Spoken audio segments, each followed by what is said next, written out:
Hey guys, welcome to today's video, and today we are at Pat's Archer's racing compound, which is Chelsea Denofa's race school, and we're definitely driving a car just like Chelsea Denofa does in his race school, a BMW E36 compact.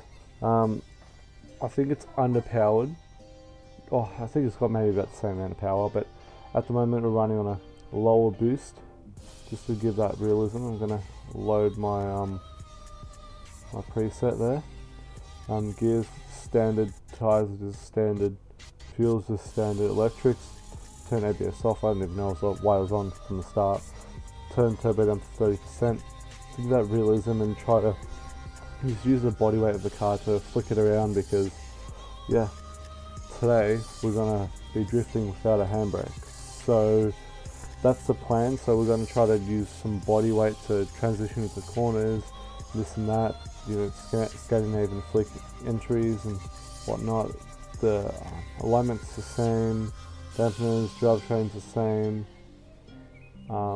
generic's the same.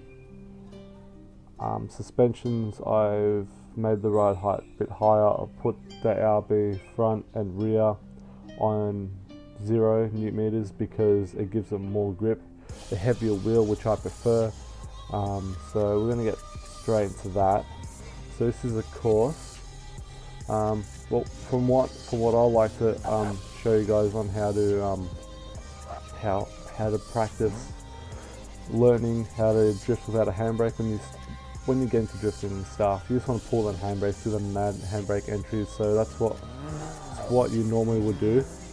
To start a drift, you would normally just pull the handbrake on the power, but in this case, we're gonna still use the power, but we're gonna leave in first gear. We're gonna practice some figure eights here. So what I'll do is I'll come in, then I'll just turn in, clutch kick, further the accelerator, and then full power to transition over.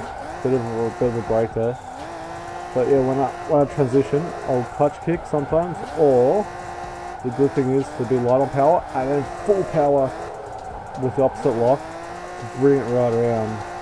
So you guys probably have done this anyway without even realizing when you're practicing or whatnot in other games. When you're doing figure eights, it's pretty much the same principle when you're out on track. Exactly the same principle. While throttle control, just to really understeer into it like that. But that's all it is. Just while the throttle control on power. You can watch my indicator on the bottom left of the screen of how my throttle is. Green is throttle, red's brake, blue is clutch. The grey one on the right of that box there is, I think it's just I don't know. I'm not sure what it is. I'm pretty sure it's my G-force meter. So yeah. Alright, so now we've got the tyres warmed up. We're definitely gonna hit the track. And what I'm gonna do is we're gonna go around the track, and I'm gonna talk about different areas and how to initiate the corners. I'm not a professional or anything. I'm just a very passionate enthusiast. Like, throwing big angles like that without a handbrake. Like, this car has a bit of power, but it's a lot of clutch kick. The rear end is quite light. So I was going to talk about on different entries, but I just started drifting anyway because that's how much I love the sport, or the art, if you will. See, the thing is with running without a handbrake, you've got to really have the speed. And when you don't have the speed, you gotta really drift with low angle. So that's another thing to practice too, is drifting with low angle.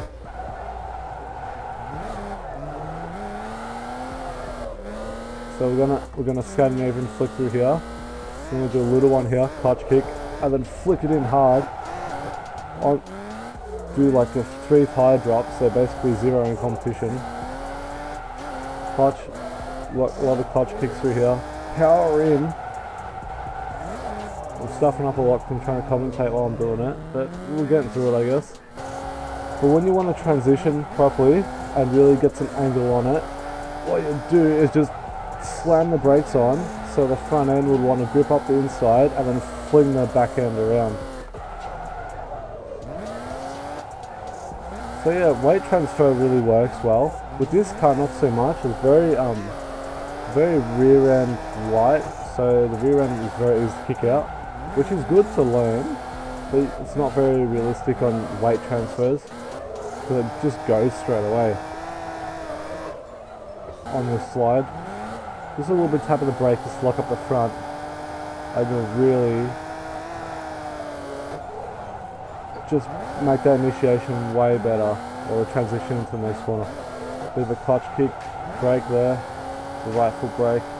You can left foot brake too, but normally like a mix of just clutch kicking. At the moment the tyres are pretty warm, so they're very nice to slide in now.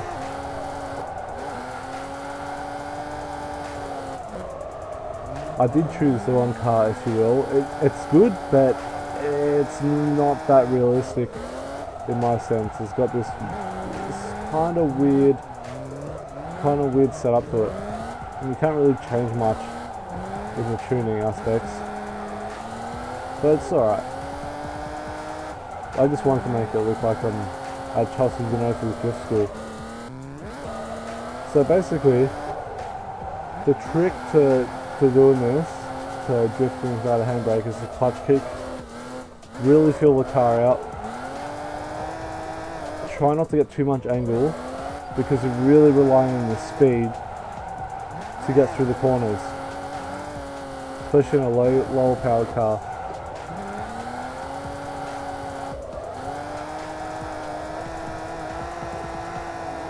Powering through here.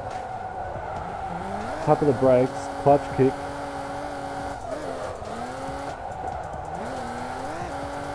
Oh. There's a front end tends to lock up when the back's like really light. The front end's carrying all the grip in the slide, so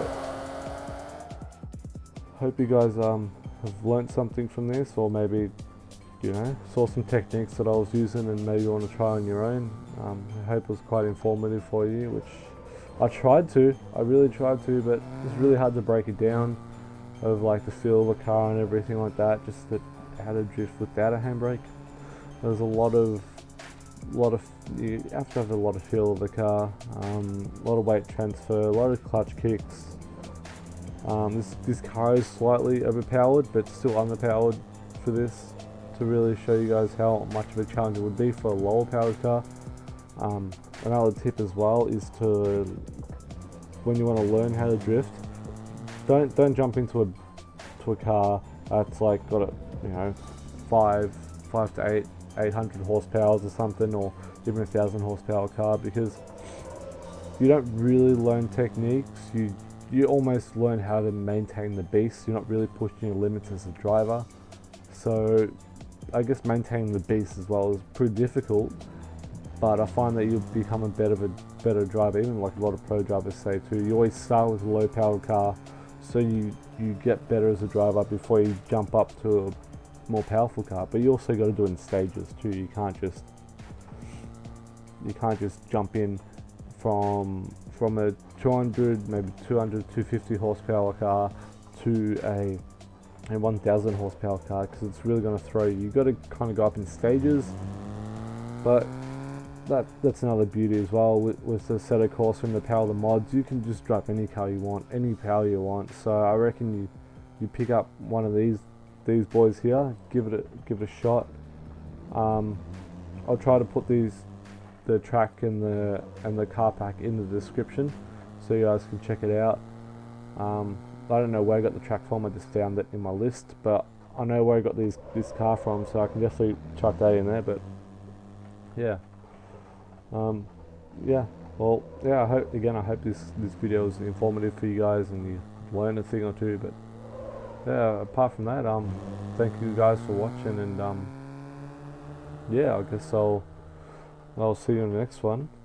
And don't forget to like, subscribe if you enjoyed this video. But yeah, on that note, I'm just going to send it.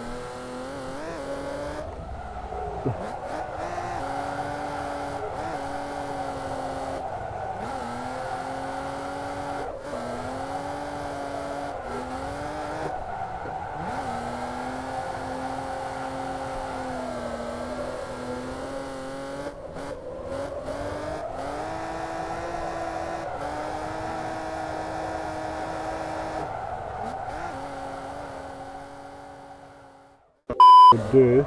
I'm trying to get to. I'm not winning here. I'm not winning. Power through here, so I can transition. The trick is to transition, is to not do it like that. Just that little off-cambered section. Oh. This whole point of the video was to show you guys how to drift without a handbrake, but this is more just a blooper video of just me stuffing up.